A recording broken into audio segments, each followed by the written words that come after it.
The Shadow in the Mirror. The Legend of the Cursed Reflection. In the heart of a forgotten countryside, where the mist clung to the ground like a ghostly veil, there stood an ancient manor. Its crumbling walls and shattered windows whispered of a time long past, a time when the house was alive with laughter and light. Now, it was a hollow shell, abandoned and avoided by all who lived nearby. The villagers spoke of it only in hushed tones, their voices trembling as they recounted the legend of the cursed mirror that lay within. The mirror, they said, was no ordinary piece of glass. It was tall and ornate, framed in black and silver that seemed to absorb the light around it. Its surface was smooth and polished, yet it reflected more than just the world in front of it.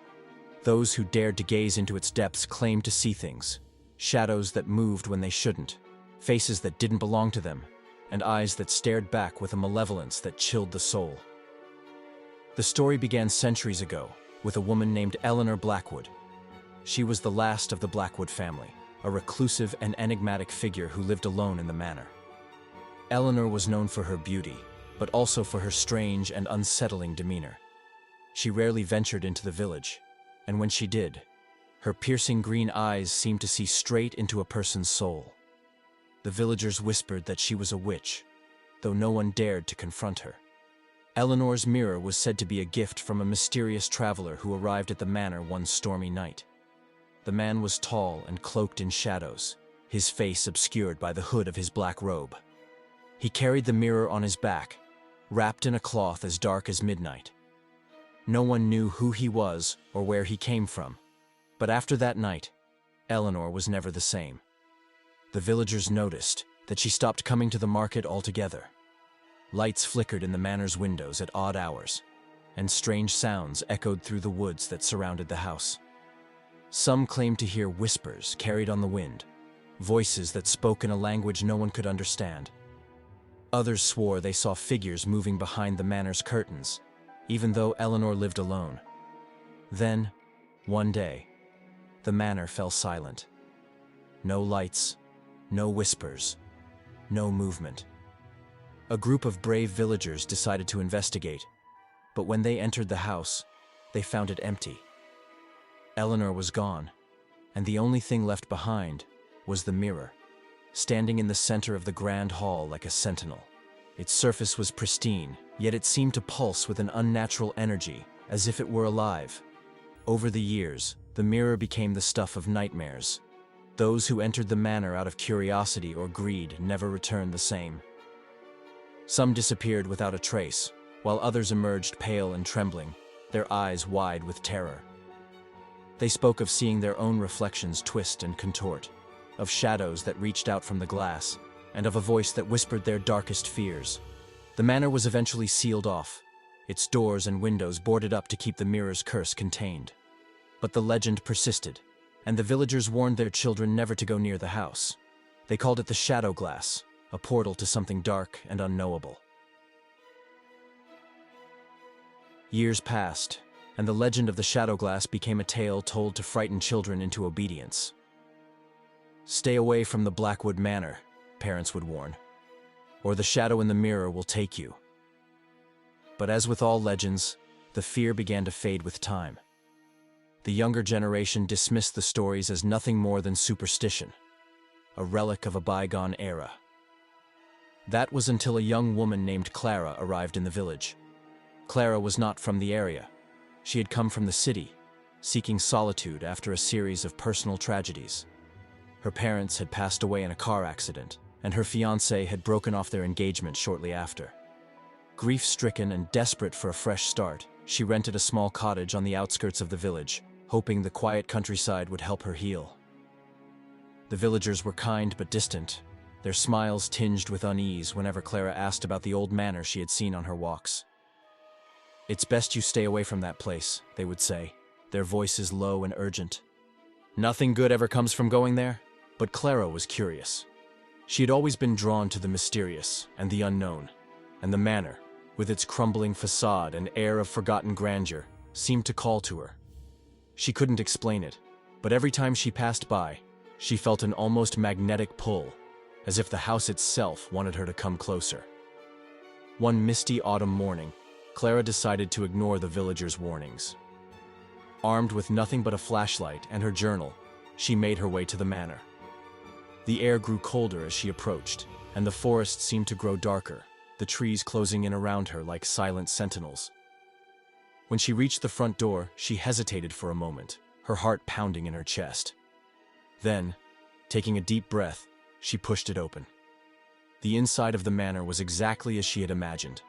Grand but decayed, with peeling wallpaper and furniture draped in dusty sheets. The air was heavy with the scent of mildew and something else. Something metallic and faintly sweet, like old blood. Clara shivered but pressed on, her footsteps echoing in the empty halls. And then she saw it. The mirror stood in the center of the grand hall, just as the villagers had described. It was taller than she had expected, nearly reaching the ceiling, and its blackened silver frame was intricately carved with strange symbols that seemed to writhe and shift when she looked at them. The glass itself was flawless, reflecting the dim light in a way that seemed almost unnatural. Clara felt a chill run down her spine, but she couldn't look away. She stepped closer, her reflection growing larger with each step. For a moment, everything seemed normal. She saw herself, her pale face, her dark hair, the flashlight in her hand. But then, out of the corner of her eye, she saw something move. It was subtle at first, just a flicker of motion in the background. Clara turned her head, but there was nothing there. She looked back at the mirror, and her blood ran cold. Her reflection was no longer alone. Behind her, in the shadows, stood a figure. It was tall and indistinct, its form shrouded in darkness. Clara spun around, her flashlight cutting through the gloom, but the hall was empty. When she turned back to the mirror, the figure was gone. Her reflection stared back at her, wide-eyed and trembling. "Just my imagination," she whispered, though her voice sounded hollow and unconvincing. She took a step back, but as she did, the air seemed to grow heavier, pressing down on her like an invisible weight. The symbols on the mirror's frame began to glow faintly, their light pulsing in time with her racing heartbeat. And then she heard it. A whisper, soft and insidious, like the rustling of dead leaves. It came from the mirror, though the glass remained still. Clara strained to make out the words, but they were in a language she didn't recognize. The voice grew louder, more urgent, until it was a cacophony of sound, filling her head and drowning out her thoughts. "Stop!" she screamed, clapping her hands over her ears. The noise ceased instantly, leaving behind a deafening silence. Clara stumbled back, her breath coming in ragged gasps. She turned to leave, but as she did, she caught one last glimpse of the mirror. Her reflection was smiling. Clara fled the manor, her heart pounding and her mind racing. She didn't stop running until she was back in her cottage, the door locked and bolted behind her. She told herself it was just a trick of the light, a product of her overactive imagination. But deep down, she knew better. That night, she couldn't sleep. Every time she closed her eyes, she saw the figure in the mirror, its shadowy form looming behind her. And that smile, her own face twisted into an expression of malice and cruelty she didn't recognize. It haunted her, gnawing at the edges of her sanity. The next morning, Clara decided to return to the manor. She told herself it was to prove that there was nothing to fear, that the mirror was just an old piece of furniture with no power over her. But in truth, she felt the same pull as before, an irresistible urge to go back. When she arrived, the house seemed different. The air was colder, the shadows darker. The mirror stood where she had left it, but now its surface was clouded, as if something was stirring within. Clara approached cautiously, her footsteps echoing in the empty hall. "Who are you?" she whispered, her voice trembling. "What do you want?" The mirror didn't answer, but the symbols on its frame began to glow once more. This time, Clara didn't run. She stood her ground, staring into the glass as the shadows within began to take shape. Slowly, a figure emerged, a woman with pale skin and piercing green eyes. "Eleanor Blackwood," Clara breathed. recognizing the name from the villagers' stories. The woman in the mirror smiled, but it was not a kind smile. It was cold and predatory, like a wolf sizing up its prey. "You came to me," Eleanor said, her voice echoing in Clara's mind. "You opened the door." "I don't understand," Clara said, her voice barely above a whisper. "What door?" "The door between worlds," Eleanor replied. "The mirror is a gateway, and now that you've looked into it, it has looked into you." Clara's breath caught in her throat. The words echoed in her mind, heavy with meaning she couldn't yet grasp. The figure in the mirror, Eleanor, seemed to grow clearer, more solid, as if the glass was no longer a barrier but a thin veil between them. "I didn't mean to open anything," Clara stammered, her voice trembling. I was curious." Eleanor's smile widened, but her eyes remained cold. "Curiosity is a dangerous thing, my dear. It is what brought me here too, and now it has brought you." Clara took a step back, her instincts screaming at her to run, but her feet felt rooted to the floor. The air around her seemed to thicken, pressing against her like invisible hands. The symbols on the mirror's frame pulsed with a sickly light, casting eerie shadows that danced across the walls. "What do you want from me?" Clara asked, her voice barely above a whisper. Eleanor tilted her head, her expression unreadable. "It's not about what I want. It's about what the mirror wants. It hungers, Clara. It always hungers." The words sent a chill down Clara's spine. She glanced over her shoulder, half expecting to see something creeping up behind her. But the hall was empty.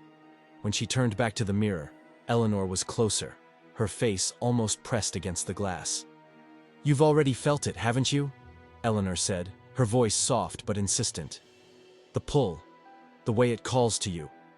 It won't stop, Clara. Not until it has what it wants." Clara shook her head, her hands clenching into fists. "I don't believe you. This is it's just a dream. Or a hallucination. I'm not part of this." Eleanor's expression darkened, her smile fading. "You don't have a choice. The moment you looked into the mirror, it marked you. You belong to it now." The words hit Clara like a physical blow. She stumbled back, her heart racing. "No," she said, her voice rising. "I don't belong to anyone. I'm leaving, and I'm never coming back." Eleanor's laughter echoed through the hall, cold and hollow. "You can try," she said, "but the mirror is patient. It will wait, and when you're at your weakest, it will find you." Clara turned and ran, her footsteps echoing in the empty house. She didn't stop until she was outside, the cold air biting at her skin. The manor loomed behind her, its windows like empty eyes watching her retreat. She didn't look back. For days, Clara tried to forget what had happened. She stayed in her cottage, avoiding the villagers and the woods. But no matter how hard she tried, she couldn't shake the feeling that she was being watched. Shadows seemed to linger in the corners of her vision, and at night, she heard whispers that made her skin crawl. The mirror haunted her dreams. She saw Eleanor's face, her green eyes glowing with an unnatural light. She saw the symbols on the frame, shifting and writhing like living things. And always, she felt the pull, the same magnetic force that had drawn her to the manor in the first place. One night, Clara woke with a start, her heart pounding. The room was dark, but she could feel something was wrong. She reached for the lamp on her bedside table, but her hand froze when she saw it. A shadow. It was faint, barely visible in the moonlight streaming through the window, but it was there. A tall, indistinct figure standing at the foot of her bed. Clara's breath caught in her throat as the shadow began to move, gliding silently toward her. "No," she whispered, her voice trembling. "This isn't real. It's not real." The shadow stopped, its form flickering like a dying flame. And then, slowly, it raised a hand and pointed to the corner of the room. Clara followed its gesture, her eyes widening in horror. There, leaning against the wall, was a mirror. It wasn't hers. She had no idea how it had gotten there, but she recognized it instantly. The blackened silver frame, the flawless glass, it was the same mirror from the manor. The shadow glass. Clara scrambled out of bed, her back pressed against the wall. "No," she said, her voice rising.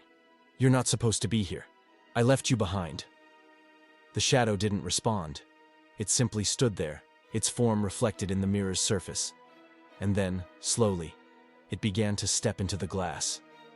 Clara watched in horror as the shadow disappeared, its dark form merging with the reflection until it was gone. For a moment, the room was silent. Then, the mirror began to glow. The symbols on its frame lit up, casting an eerie light that filled the room. Clara felt the pull again, stronger this time, like an invisible hand dragging her toward the glass. She tried to resist, but her feet moved on their own, carrying her closer and closer. "Stop!" she screamed, but the mirror didn't listen. The light grew brighter, blinding her, and the last thing she saw before everything went dark was her own reflection, smiling back at her. When Clara opened her eyes, she was no longer in her bedroom. She was standing in a vast, empty space, the ground beneath her feet smooth and reflective like glass. The air was cold and still, and the only sound was the faint echo of her own breathing. "Where am I?" she whispered, her voice trembling. "You're in the mirror," a voice said. Clara turned and saw Eleanor standing a few feet away, her green eyes glowing in the dim light. She looked different now, less human, more like a shadow given form. Her movements were fluid and unnatural, as if she were floating rather than walking. "You've crossed over," Eleanor said, her voice soft but filled with malice. "This is the mirror's world, and now it's yours." Clara shook her head, panic rising in her chest. "Number, I don't belong here. I want to go back." Eleanor's smile was cold and cruel. "There is no going back. The mirror has claimed you, just as it claimed me. You're part of it now." Clara backed away, her heart pounding. "There has to be a way out. There has to be." Eleanor's laughter echoed through the empty space, a sound that sent shivers down Clara's spine. "You can try," she said, "but the mirror is patient. It always wins in the end." As Eleanor's words faded, the shadows around Clara began to move, closing in on her like a living tide. She screamed, but the sound was swallowed by the darkness. And then, there was nothing. The villagers found Clara's cottage empty a few days later. Her belongings were still there, but there was no sign of her. The only thing out of place was a mirror leaning against the wall in her bedroom, a tall, ornate mirror with a blackened silver frame. No one dared to touch it. Over time, Clara's disappearance became just another story, another warning to keep children away from the Blackwood Manor. But late at night, when the wind howled through the village, some claimed to hear whispers coming from the mirror. Whispers in a language no one could understand. And if you looked closely, they said, you could see a shadow moving in the glass.